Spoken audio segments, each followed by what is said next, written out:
Hello, তোমাকেও বলছি আজকের ক্লাসটা তোমার জন্য। মাত্র 10 মিনিটে তুমি যদি টেন্সের টি লেটারটাও না জানো, তবুও আজকের ক্লাসের পরে তোমাকে টেন্স আইডেন্টিফিকেশন করা পারতেই হবে। হ্যাঁ, অবশ্যই পারবে।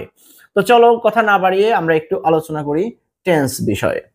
আমরা আজকে একটা ক্লাসে টেন্স আইডেন্টিফিকেশন অর্থাৎ কোনটা বাক্য দেখেই যেন আমরা নির্ণয় করতে পারি যে এটা এই টেন্স। টেন্স শব্দটা একটা ল্যাটিন শব্দ টেম্পাস থেকে এসেছে, যার অর্থ হচ্ছে টেন্স মূলত ক্রিয়ার কাল, অর্থাৎ ভার্বের যে ভিন্ন ভিন্ন রূপ, যে ভিন্ন ভিন্ন সময়কে নির্দেশ করে, সেটাই মূলত ভার্বগুলোর বা ক্রিয়াপদগুলোর তিনটি রূপ থাকে।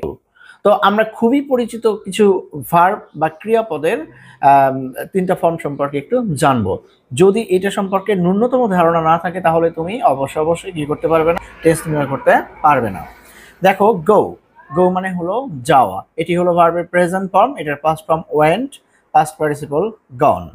ব্রেক ব্রেক মানে ভাঙা, এটি ভার্বের প্রেজেন্ট ফর্ম, এটার পাস্ট ফর্ম হলো ব্রোক, পাস্ট পার্টিসিপল হচ্ছে ব্রকেন। ইট ইট মানে খাওয়া, এটা প্রেজেন্ট ফর্ম, এর past form ate, past participle eaten. Work work মানে কাজ করা, এটার past form worked, past participle worked. Just একটা ন্যূনতম একটা ধারণা দিলাম, বিস্তারিত তোমরা বিভিন্ন বই থেকে জেনে নেবে, তাহলে টেন্স নির্ণয় করা তোমার জন্য অত্যন্ত সহজ। টেন্স প্রধানত তিন প্রকার: প্রেজেন্ট টেন্স, পাস্ট টেন্স, আর একটা হচ্ছে কি ফিউচার টেন্স। বর্তমান সময়ে সংঘটিত হয় এমন কয়েকটা কাজের আমি বর্ণনা দিচ্ছি। আমি ভাত খাই, আমি ভাত খাইতেছি, আমি ভাত খেয়েছি, আমি 2 ঘন্টা ধরে ভাত খাচ্ছি। চারটা বাক্য বলেছি, চারটাই কিন্তু বর্তমান সময়ের ঘটনা। কিন্তু খাই, খাচ্ছি, খেয়েছি এগুলো কিন্তু একই সময় বা একই রকম ভাব প্রকাশ করছে না। এই জন্য টেন্সকে আরো স্পেসিফিক বা সুনির্দিষ্টভাবে চিহ্নিত করার জন্য প্রত্যেক প্রকার টেন্সকে আরো 4 ভাগে ভাগ করা হয়েছে।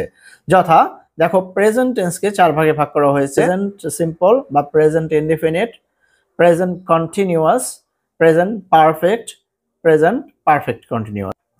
একইভাবে পাস্ট টেন্সকেও 4 ভাগে ভাগ করা হয়েছে: পাস্ট সিম্পল বা সিম্পল পাস্ট টেন্স বা past indefinite, past continuous, past perfect এবং পাস্ট পারফেক্ট কন্টিনিউয়াস। একইভাবে future indefinite, future continuous, future perfect এবং ফিউচার পারফেক্ট কন্টিনিউয়াস। এই হলো 12 প্রকার টেন্স। তাহলে ইংরেজিতে টেন্স মোট 12 প্রকার।